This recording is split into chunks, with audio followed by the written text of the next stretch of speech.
কঠিন বোঝা আসলে। একটা উনি বলেছেন যে তার পরিবারের কেউ হয়তো বা সেভাবে ভোটে থাকবে না বা রাজনীতিতে যাবে না, এটা একটা উপলব্ধি।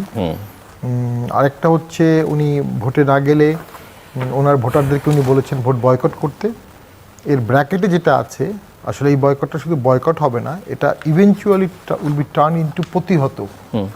আওয়ামী লীগ ইভেনচুয়ালি ভোটটা প্রতিহত করবে এবং ৪২,০০০ সেন্টারে এটাকে ঠেকানো খুবই কঠিন হবে। আর রাজনীতি তো আসলে একটা খেলার মাঠের মতো, দুটো পক্ষ থাকবে, আম্পায়ার থাকবে, লাইনম্যান থাকবে, দর্শক থাকবে, সব মিলিয়ে রাজনীতি।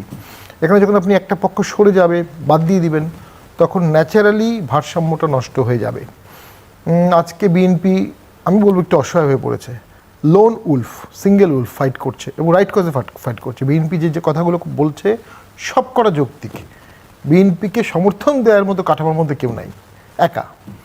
যদি আজকে আওয়ামী লীগ হাইপোথেটিক ধরে নিই মাঠে আছে, আলোচনায় আছে, এখন যদি আপনি হাইপোথেটিক ধরে নেন আওয়ামী লীগ আজকে কিছুটা অ্যাক্টিভ আছে, তাহলে কিন্তু বিএনপির নেতৃত্বে সমস্ত আওয়ামী শক্তি এক হয়ে থাকতো আন্ডার বিএনপি।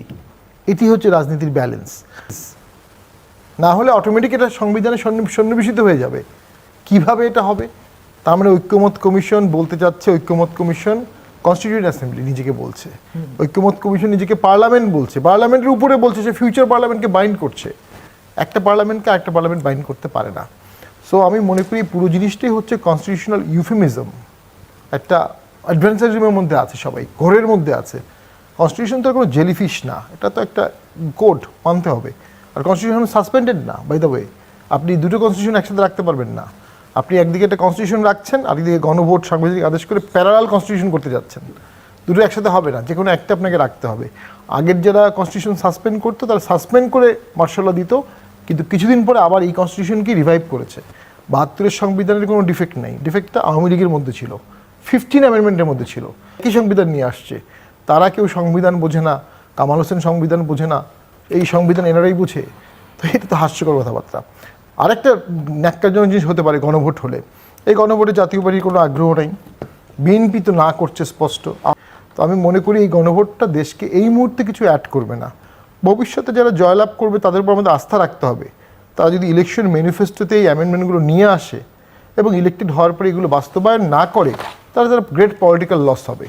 ঠিক ওই আস্থার জায়গাটায় না নিয়ে গণভোট করার পিছনে আমি একটা গভীর ষড়যন্ত্র দেখছি, এবং এই গণভোটের মাধ্যমে বিএনপির কবর রচনা হতে পারে, এটা আমার ব্যক্তিগত।